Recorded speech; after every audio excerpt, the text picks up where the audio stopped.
Well, I was in Christchurch twice last week, and I know that there's mounting frustration there.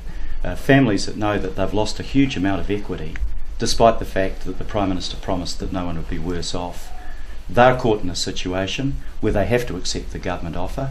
They'll lose their equity when they sell, and they'll pay inflated prices because of the huge demand on the new properties that they'll be competing to buy. What's the answer? Well, the answer is that the government's got to come in and knock the insurance companies' heads together on this one. Aren't they doing that? Well, not obviously, and not enough. Why did 300 people protest outside their homes? Because they're not getting what they were promised. They were promised that no one would be worse off by no one less than the Prime Minister. They were promised that their equity would be protected by Jerry Brownlee. Neither of those promises have been delivered on. That isn't an insurance matter though per se, is it? If you have to move to a more expensive piece of land and say you find it difficult to get a mortgage on that, that's not necessarily an insurance issue. Would you be prepared to step in to help those people secure a mortgage? Well, the government's got to make sure the market works, and if it doesn't work, they've got to do something about it.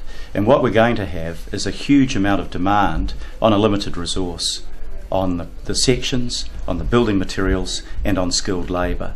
The government needs to prepare for that, and so far they haven't. So something government can do is increase the supply of land. The government's got to make sure that the development land available and being developed is enough to stop huge inflation in land prices. Otherwise, those families that have lost tens of thousands of dollars in equity, sometimes hundreds of thousands, will lose out again when they have to buy much more expensive properties. So in this case, it's not an insurance problem then; it's a land supply problem. Well, I think there's a mixture of problems there. The insurance companies, of course, are holding things up because they're not insuring on new houses, and they should be in the green zone.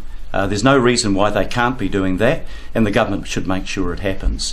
If we get those houses and that land developed now, rather than waiting for another year, that's going to put less pressure on development. So would you back the release of more land supply around the fringes of Christchurch to make those sections cheaper? The government's got to make sure that the resource management process does not hold the process up in a way that it shouldn't be held up, and they've got to make sure that there is a supply that will meet the demand.